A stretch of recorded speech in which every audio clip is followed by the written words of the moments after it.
2 ঘন্টা চেষ্টার পরও বাড়িটা রক্ষা করতে পারেনি। আজকে 60 বছরের মামলা, শেষ পর্যন্ত বাড়িটা ভেঙে ফেলতেছে।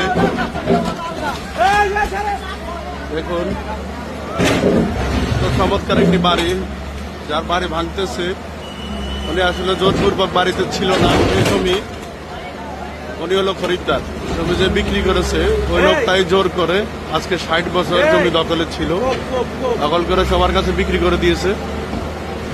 যারা খরিদ্দার আজকে তারা অসহায় হয়ে গেছে। কোর্ট থেকে, হাইকোর্ট থেকে রায় এসেছে, জমিতে যত বাড়ি আছে যারা দখলে আছে সবাইকে আজকে উঠিয়ে দেবে। প্রশাসনের লোকও আমাদের সাথে আসার পরও বাড়িটা রক্ষা করতে পারেনি, শেষ পর্যন্ত ভেঙে ফেলতেছে।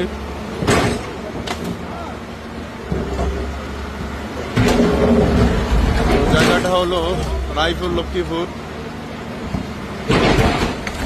কাজীশ্বর 10 নং ইউনিয়ন।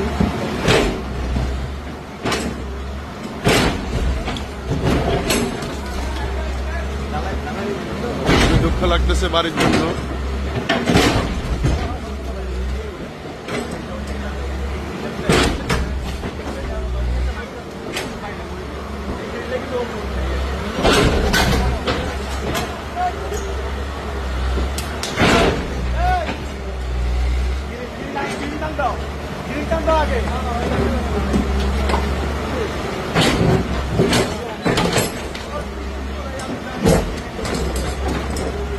বাড়িটার সামনে যে ঘরগুলো ছিল এগুলো সব ভেঙে ফেলছে প্রশাসন।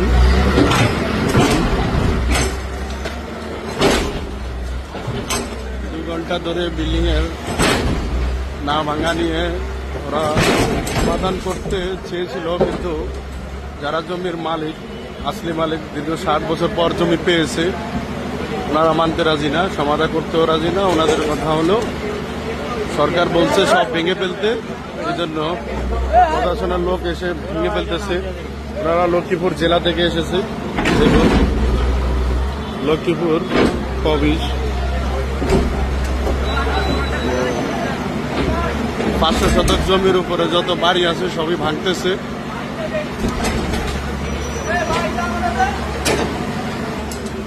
হাজারো মানুষের কোলাহল। আপনার জমি যদি আপনার নামে দখলে রেস্টরিতে থাকে তো 100 বছর পরে হলেও জমি আপনি পাবেন। প্রশাসন এটাই বলছে। আমরা আইনকে শ্রদ্ধা দিচ্ছি এবং প্রশাসনকে থ্যাংক ইউ জানাচ্ছি, ধন্যবাদ জানাচ্ছি।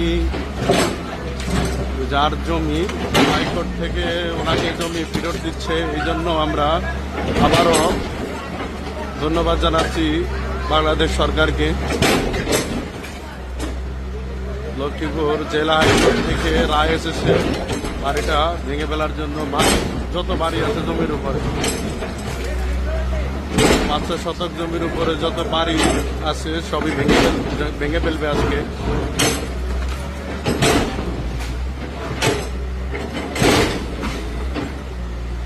তো দুঃখ লাগতেছে, যারা জমি ক্ষয় করে বাড়ি করেছে তাদের জন্য আফসোস হচ্ছে। এই জমিগুলা যারা দখল করে রেখে বিক্রি করে দিয়েছে ওনারা তো নেই। 60 বছর মামলার পর জমিটা ফেরত পেয়েছে।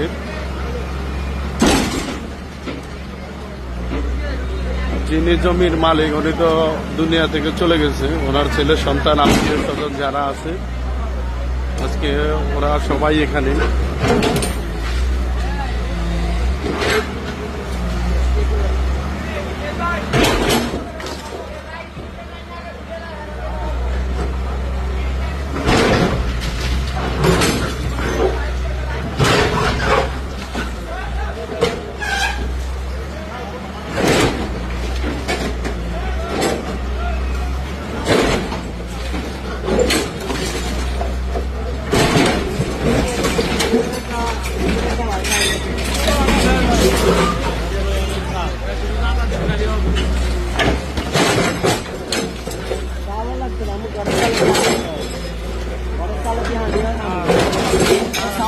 Salah, pokok salah datang ke orang salah dia ni.